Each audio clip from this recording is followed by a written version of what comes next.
Hey guys, Barrett here with Spec of Tech. Welcome to the channel. Today we're going to be talking about a beast of an amplifier. It is 11 channels, so it could be a one-stop shop for a home theater up to 7.1.4 channels, obviously the 0.1 being a subwoofer, but it will power 11 channels of speakers, and it has a kind of a clever way of doing that, which we will get into in a bit, but this could be the amplifier for you if you're wanting to power 11 channels with only one amplifier. So not only does this amplifier have a ton of power to power 11 channels, it also has top-notch build quality, and it comes in under the competition when it comes to price. So this is probably one you're going to want to stick around for. For those of you that are interested in some basic specs, I did do a first impression video where I listed off some of the specs of this amplifier. I'll link that video in the top right-hand corner so that we don't have to go through it again in today's video. All right, guys, we're going to get right into today's video, starting with the build quality. But first, I just want to say a quick thank you to Amir over at Summit Hi-Fi.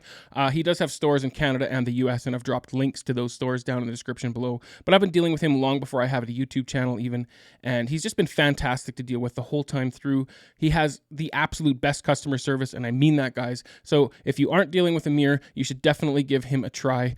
But I just wanted to thank him for this amplifier, and I want to let you guys know that nobody has any say in what I'm about to say about this amplifier. I have complete creative control over this review. Nobody has any say, and I don't have to send it for approval before putting it online. So what you are about to hear are my thoughts and opinions only. All right, so when it comes to the build quality of this unit, I was really surprised when I got it out of the box. Even though I have had Tonewinner units in here before that I've reviewed, the build quality is just top-notch. It's a nice, simplistic design that does look very nice, but it's also built very well. Now, when I say it's simplistic, I do mean that the front is just a nice, thick piece of brushed aluminum, and it does have one button on the front, which does have a halo LED ring around it to let you know if the unit is on or off. And then it just has the logo as well as the model number on the front, and that's it. Now, when it comes to the top and the sides, there's just some venting holes on the top to let some of the heat escape, and on the sides there are some venting holes, but there is two small fans on either side of this unit.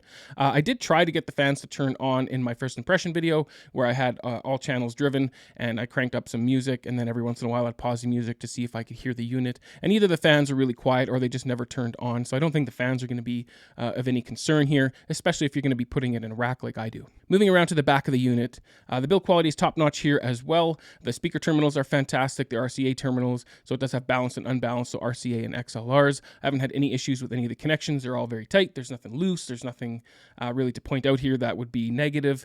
The trigger has been working fine, which I have connected to the RMC1L. No issues there. I guess if I did have to come up with one gripe, though, and it is a gripe, it's a bit of a nitpick, this unit is sold in multiple different countries, so there is English and Chinese writing on the back. I do wish that for the North American market that they would only have English, just to clean up the back a little bit and make it a little less busy. But at the same time, that's a bit of a nitpick. There is English on there for us English-speaking people. When it comes to durability, I guess I can't really speak too much to that because I've only had this unit for about a month and a half, 2 months now. But I have had Tonewinner units in the past, and I personally haven't had any issues with them running them. I believe I did run one for about a year. And one about 9 months, and no issues with it whatsoever. Everything worked fantastic. So I don't imagine that would be a problem with this one. But I think given the track record of the Tonewinner amps that I've had, I don't see their reliability being any different than any other amp out there, like their competition with Monolith amps and the Emotiva amps. Now, one thing that I would like to point out for those of you that have a rack or you're going to be putting this on a shelf, it is 18.5 inches deep, which isn't the deepest unit that I've heard of, but it is pretty deep. With my rack, I did buy a shallow rack on purpose, and I was shopping for the amplifiers and the processor that I had at the time, which were fairly shallow in and of themselves. So it did work great for those units, but now I have some deeper units in there. It does stick out a little bit farther to the front, closer to the glass, and past the shelf a little bit. So for those of you with the rack, just make sure you're doing your measurements before you decide on whether or not to get this unit. That's pretty much all I can say regarding the durability and the build quality of this unit, guys. I haven't had any issues. I don't think heat's going to be an issue as well. I've kind of felt the unit after watching a movie and listening to some music. It doesn't seem to get all that hot. Keep in mind that I do have fans built into my rack, so it keeps the rack at a certain temperature with a thermostat, but I haven't heard the fan come on any more than it normally would with this unit in there. It is class AB, so it doesn't seem to get all that hot. If that is a concern of yours, I'd say that you're pretty safe here.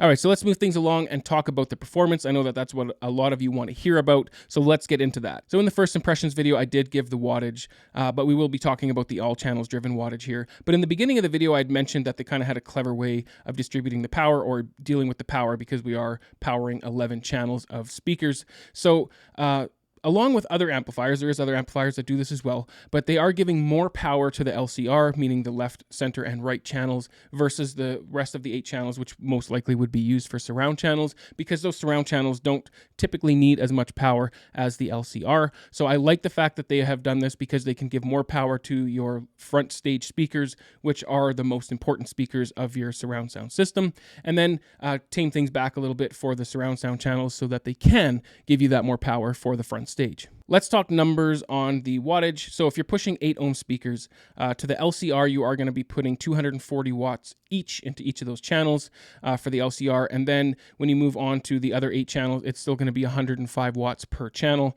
most likely being for your surrounds and your heights. So that is plenty of power, guys. And that is with all channels driven. So that is, if all your channels are working at the same time, that is the max amount of power that it can push towards all 11 channels. If you aren't pushing all 11 channels, then you can get a lot more wattage than what I just told you. For example, if you are pushing 4 ohm speakers, you can be pushing 516 watts per channel into the LCR with only 2 channels driven. So it does have a ton of power on tap, but again, if you are pushing all speakers, that does divvy up some of the wattage to all the other speakers.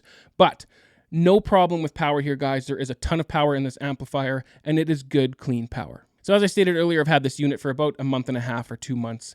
And during that time, I haven't had any issues with it whatsoever when it comes to the performance. I've been powering my surround sound, which is a 7.2.4 system, with this amplifier, and I have 0 complaints. It's got great dynamics. The sound quality is fantastic. And one thing I noticed, which I mentioned in the first impressions video as well, is that the noise floor is nice and low. Like, I put my ear up to my tweeter and everything is nice and quiet.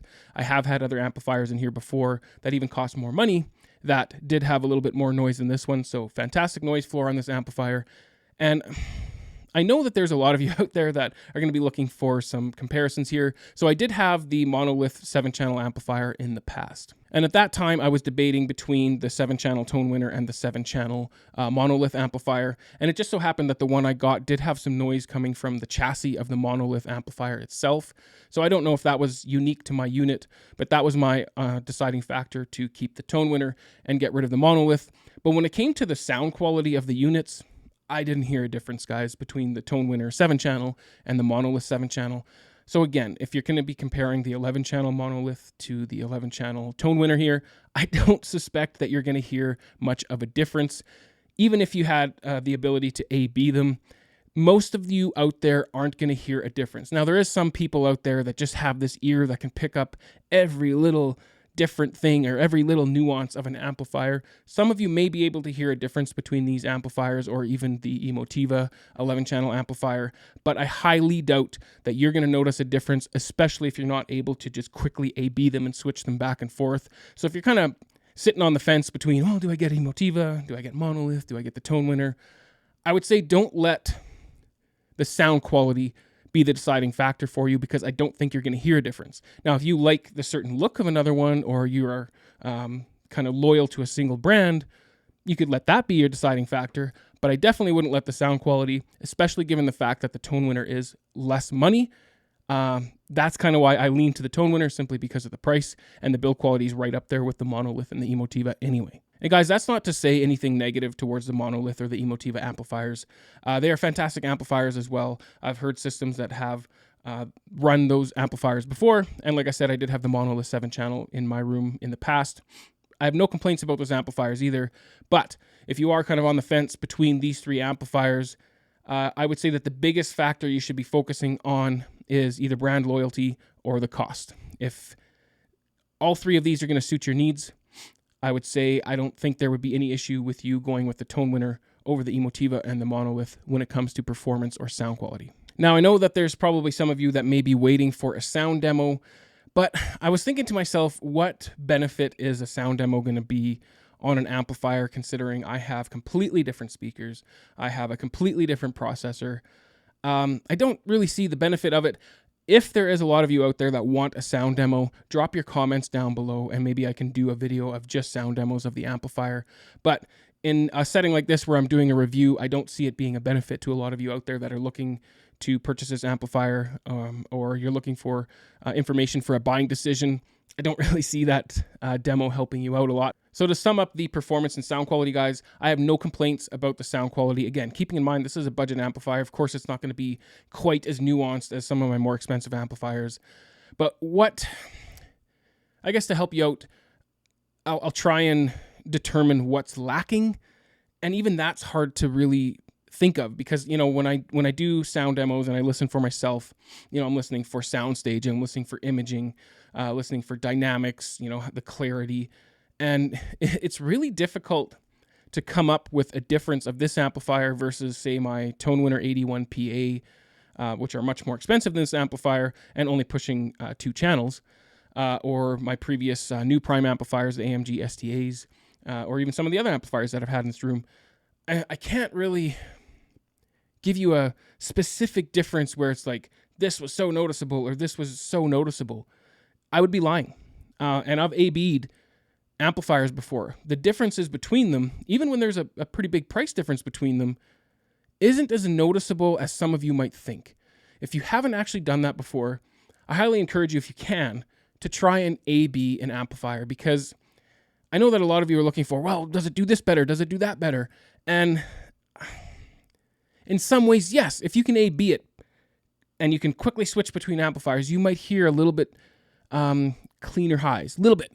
You might hear, oh, this one's a little bit more sparkly. This one, I feel like the mids are a little bit rich. But again, there's going to be, unless you're blind A/Bing, there could be some bias there that you're not fully aware of. So to put it simply, guys, I didn't really hear an incredibly noticeable difference between some of my more expensive amplifiers and this amplifier. I didn't A/B them. I didn't quickly switch between the two to see if I could hear the differences. But when I've been using this amplifier for the past month and a half, 2 months, nothing really stuck out in my mind where I was like, you know what, this is kind of lacking here, or that's kind of lacking there, or, I didn't really like this. Nothing like that has come to mind when using this amplifier. Yeah, that's really all I can, that's the best way I can put it to you guys is I feel like some of you out there think that when you compare these amplifiers, especially if they're in a similar price range, that this one has a monumental difference, or this one's really much warmer than this one. And not really, unless there's an amplifier out there that specifically, deliberately has a sound characteristic. Most amplifiers, especially in the home theater space, are going for neutrality in most cases. So if you're getting a neutral amplifier, there's not going to be a monumental difference when listening to them, unless one is like, significantly more expensive and you can A/B it. You'll probably hear a difference. And there's some of you out there, like I said, they have this, golden ear that it's like, no, I heard this little thing. Some of you probably can do that, but in most cases, most consumers, I don't think that's going to be a problem at all when it comes to an amplifier. So the best advice that I can give you is go for an amplifier that suits your needs, that has, a warranty, or, deal with a store that has good customer service, deal with somebody that you trust, and price. Of course, you don't want to go with the absolute, cheapest bottom of the barrel that you buy from some obscure white van in a back alley, because chances are you might have problems with that one. But if you're dealing with a reputable business, like in this instance, Summit Hi-Fi, there's no question, no issues. The amplifier is fantastic. But you could also deal with Emotiva and Monolith. I'm not saying you have to buy one over the other, but buy what suits your needs, buy what suits your budget, and don't concern yourself too much with what you think you're going to be missing out when it comes to an amplifier. And that's just my honest opinion, guys. And that really is the best advice that I can give you guys. I hope that helps. I have dropped links for this amplifier down in the description below. So feel free to click those links and deal with Amir over at Summit Hi-Fi. Like I said, guys, from the bottom of my heart, this guy is amazing to deal with. If anything, he's a little bit too nice to sometimes. But his warranty, his customer service, I don't think you're going to find somebody that's going to treat you as good as Amir does. And I do truly mean that. Like I said, I've been dealing with him for years. Really great guy to deal with. If you guys found this video helpful, consider subscribing to the channel. Tick the bell icon if you do. Please take just one short second to hit that like button. I always do appreciate it, and it really doesn't take you guys any time at all. Please consider supporting the channel. I've dropped my link for Patreon down in the description below. You can also hit the join and the thanks button right below this video if you want to support the channel. But remember to enjoy your systems. I'll see you on the next one. Cheers.